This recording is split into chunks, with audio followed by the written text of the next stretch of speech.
आराधना की। श्री कृष्ण ने उपस्थित होकर पूछा, बहन तुम्हें क्या कष्ट है?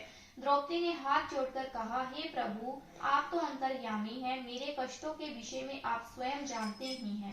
मुझे कष्टों के बोझ ने बेहाल कर दिया है।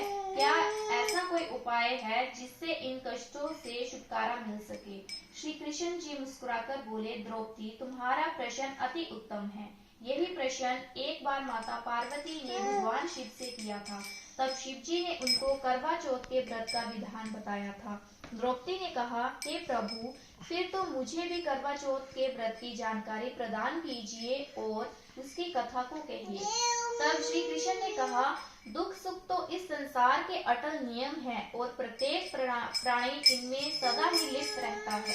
दुख के बाद में सुख और सुख के बाद में दुख तो निरंतर चलते ही रहते हैं। इसलिए मनुष्य को निराश नहीं होना चाहिए और मन में सदैव उत्साह बनाए रखना चाहिए। लेकिन कुछ ऐसे भी उपाय हैं जिनको करने से दुख समाप्त होने लगते हैं और सुखों की प्राप्ति होने लगती है। इसी प्रकार का एक उपाय है करवा चौथ का व्रत करना। अब मैं तुम्हें अति उत्तम करवा चौथ की कथा सुनाता हूँ, इसे ध्यान से सुनो। प्राचीन काल में गुणी विद्वान धर्मपरायण एक ब्राह्मण रहता था। उसके 4 पुत्र तथा एक गुणवती नामक पुत्री थी। पुत्री ने विवाहित होकर चतुर्थी का व्रत किया, किंतु चंद्रोदय से पूर्व ही उसे भूख ने व्याकुल कर दिया। इससे उसके स्नेही दयाली भाइयों ने छल से पीपल की आड़ में कृत्रिम चंद्रमा बनाकर दिखा दिया। लड़की ने उसी को असली चंद्रमा समझकर उसे अर्घ्य दे दिया और फिर भोजन कर लिया। उस लड़की के भोजन करते ही उसके पति की हृदय गति बंद हो गई। इससे दुखी होकर उसने अन्न जल त्याग दिया। उसी रात्रि में इंद्राणी भूविचरण करने आई। ब्राह्मण पुत्री ने उनसे अपने दुख का कारण पूछा। इंद्राणी ने बताया, तुम्हारे करवा चौथ व्रत में चंद्र दर्शन से पूर्व ही भोजन कर लेने के कारण ही तुम्हें ये कष्ट मिला है। तब उस लड़की ने अंजलि बांधकर विनय पूर्वक पूछा, हे माता, इससे मुक्त होने का कोई उपाय बताइए। इस पर इंद्राणी ने कहा, यदि तुम विधि पूर्वक अगली करवा चौथ का व्रत करोगी तो तुम्हारा पति पुनर्जीवित हो जाएगा। कन्या ने ऐसा करने का वचन ही दिया था तो उसका पति पुनर्जीवित हो गया। इस पर कन्या ने वर्ष भर प्रत्येक चतुर्थी का व्रत किया और अखंड सुहाग प्राप्त किया। इस प्रकार से कथा कहकर श्री कृष्ण ने कहा, हे द्रौपदी, यदि तुम इस व्रत को करोगी तो तुम्हारा अर्जुन से मिलन होगा और तुम्हारे सभी संकट दूर हो जाएंगे। ये सुनकर द्रौपदी ने भी इस व्रत को किया और इसके प्रभाव से उसका अर्जुन से मिलन हुआ और पांडवों के सभी कष्ट दूर होकर वह सभी क्षेत्रों में विजय हुए। जय हो महामाई जी। चुपचाप कथा सुनना। ब्राह्मण परिवार में 7 बहुएं थी। 6 बहुएं के मायके वाले बहुत अधिक अमीर थे। इसी कारण से ससुराल में उसका बड़ा मान था, परंतु सबसे छोटी बहू के मायके में कोई न था। इसी कारण से उसे ससुराल में प्रताड़ित किया जाता था।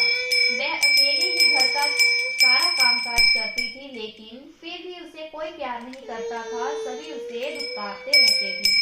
तीज त्योहारों पर भी उसके मायके से कोई नहीं आता था, इसलिए ससुराल के लोग उसे प्रताड़ित करते थे और इससे वह बहुत दुखी होती थी। इसी तरह से उसके दिन कटते थे। फिर एक दिन करवा चौथ का त्योहार आया। इस अवसर पर अन्य सभी बहुओं के मायकों से उनके छोटे भाई करवा लेकर आए थे, पर छोटी बहू के मायके में कोई न था।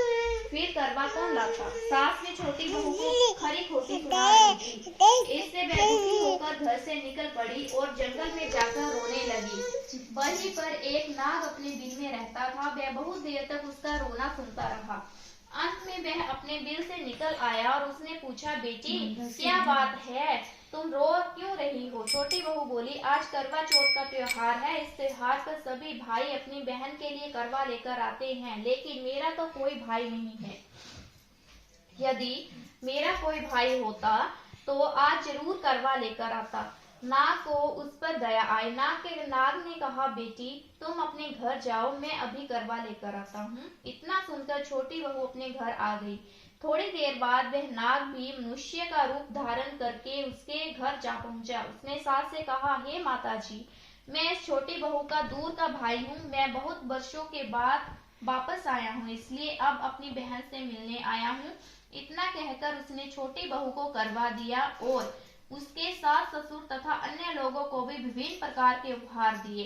इतना अधिक सम्मान देखकर सभी लोग चकित रह गए। सास भी अत्यंत प्रसन्न हो गई। तब नाग ने सास से कहा, हे माताजी, मैं अपनी बहन को कुछ दिनों के लिए अपने घर ले जाना चाहता हूँ। तब सास ने प्रसन्न मन से छोटी बहू को उसके साथ में भेज दिया। वास्तव में वह नाग सभी नागों का राजा था।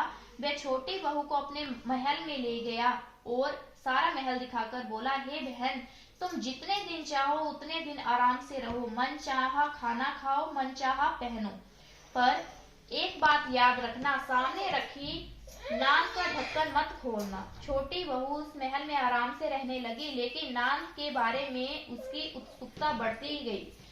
तब एक दिन जब महल में कोई न था, उसने नाग का ढक्कन खोलकर देखा तो पाया कि नाग में नागों के अनेकों छोटे छोटे बच्चे इधर उधर रेंग रहे थे। ये देखकर उसने जल्दी से नाग ढक दी, लेकिन उसकी जल्दबाजी में एक सांप की पूंछ उस नाग के ढक्कन के नीचे आकर कट गई। शाम को जब नाग राजा वापस आए तो छोटी बहू ने उसे सारी घटना बता दी और अपनी गलती स्वीकार कर ली। नाग ने भी उसे क्षमा कर दिया। जब छोटी बहू ने ससुराल जाने की इच्छा की तो नाग राजा ने उसे धन रतन आदि देकर विदा किया। इतना धन पाकर छोटी बहू के ससुराल के लोग अत्यंत प्रसन्न हुए और इससे छोटी बहू की ससुराल में बड़ी इज्जत होने लगी। उधर जिस नाग की पूंछ कटी थी, अन्य सभी नाग उसे बंडा बंडा कहकर तंग करते थे। एक दिन उसने अपनी माँ से पूछा, माँ, मेरी पूंछ कैसे कटी है? माँ ने कहा, छोटी बहू के द्वारा नाग का ढक्कन उठाने और जल्दी से रख देने में मैं छोटी बहू से बदला लूंगा। उसकी माँ ने उसे बहुत समझाया कि ऐसा गलती से हो गया था। छोटी बहू ने जानबूझकर कुछ नहीं किया, लेकिन वह नाग नहीं माना। एक दिन वह नाग चुपचाप छोटी बहू के घर में जा छुपा और मौका पाकर उसे काटने की सोचने लगा। तभी वहां पर छोटी बहू तथा उसकी सास आई और आपस में बातें करने लगी। सास ने पूछा, बहू, तुझे सबसे ज्यादा प्यारा कौन है? तब छोटी बहू ने कहा, मुझे तो बंडा भैया ही सबसे ज्यादा प्यारा है। बंडा ने जब ये बात सुनी तो वह अपने मन में सोचने लगा, जो बहन मुझसे इतना प्यार करती है, मैं उसे ही काटने आया हूँ। मैं कितनी बड़ी गलती करने वाला था। अच्छा हुआ भगवान ने मुझे ये पाप करने से बचा लिया। इतना सोचकर वह अपने घर वापस चला आया। जब वह वापस अपने घर पहुंचा तो उससे उसकी माँ ने पूछा, तुम अपना बदला ले आए? बंडा ने कहा, माँ, वह तो मुझे बहुत प्रेम से स्मरण करती है और मुझे भैया कहकर पुकारती है। इस प्रकार से तो वह मेरी बहन हुई। अपनी बहन से कोई बदला थोड़े ले सकता है।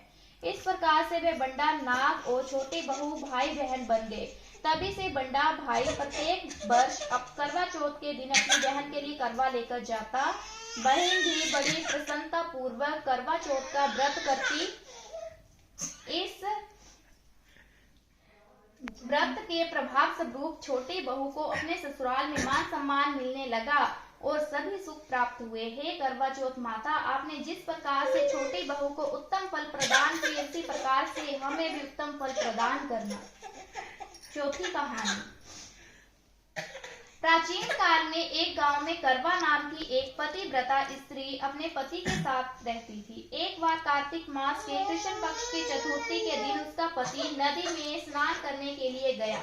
स्नान करते समय एक मगरमच्छ ने उसका पैर पकड़ लिया और उसे पानी में घसीटने लगा। तब वह मनुष्य करवा करवा नाम लेकर जोर से अपनी पत्नी को पुकारने लगा। उसकी आवाज सुनकर उसकी पत्नी दौड़कर आई और उसने अपने पतिव्रत धर्म के प्रभाव से मगरमच्छ को कच्चे धागे से बांध दिया।